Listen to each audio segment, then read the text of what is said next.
La direzione scolastica regionale, l'USR Sardegna, ha partecipato come ogni anno con grandissimo piacere al Sardinian Job Day.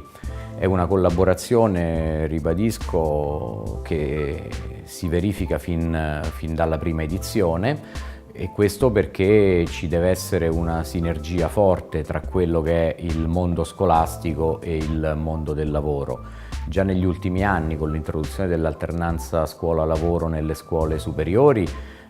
si è cercato di rafforzare il collegamento tra scuola e mondo del lavoro.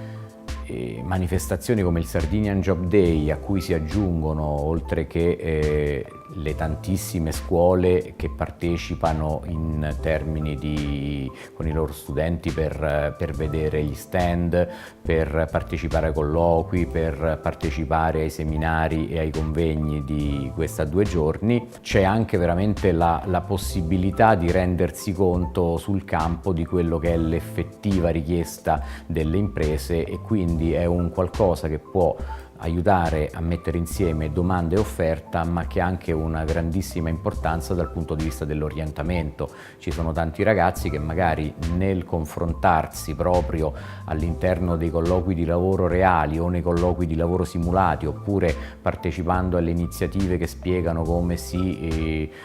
compila correttamente un curriculum, oppure i comportamenti da evitare nella gestione dei social network, quindi evitare magari di dare un'immagine di sé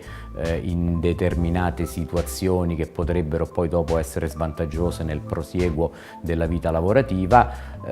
Con questi 2 giorni, secondo me, c'è proprio la possibilità per i ragazzi di uscire ancora di più da quello che è un mondo limitato, quello della scuola, e confrontarsi con quello che c'è fuori e quello che li aspetta nel momento in cui finiranno il loro percorso scolastico. Io ho sempre detto che la dispersione scolastica non è monofattoriale. La dispersione scolastica può derivare da qualcosa di interno alle scuole, ma in larghissima parte dipende anche da quello che c'è fuori. Il fatto che non ci sia un mercato del lavoro che ti dia la possibilità alla fine della scuola di vedere un futuro possibile, è chiaro che funziona in maniera disincentivante anche sull'impegno che uno mette sui libri. Studiare non è semplice, non è una cosa, può non essere una cosa divertente se uno vede anche che alla fine di questo percorso, che può essere faticoso, non c'è nemmeno il meritato riconoscimento, perché ti aspetta un mondo dove il lavoro non c'è. Credo che questo purtroppo aiuti ancora di più i tassi di dispersione ad aumentare, mentre invece con la collaborazione tra varie entità formative, tra l'Ufficio Scolastico Regionale, la Regione Sardegna,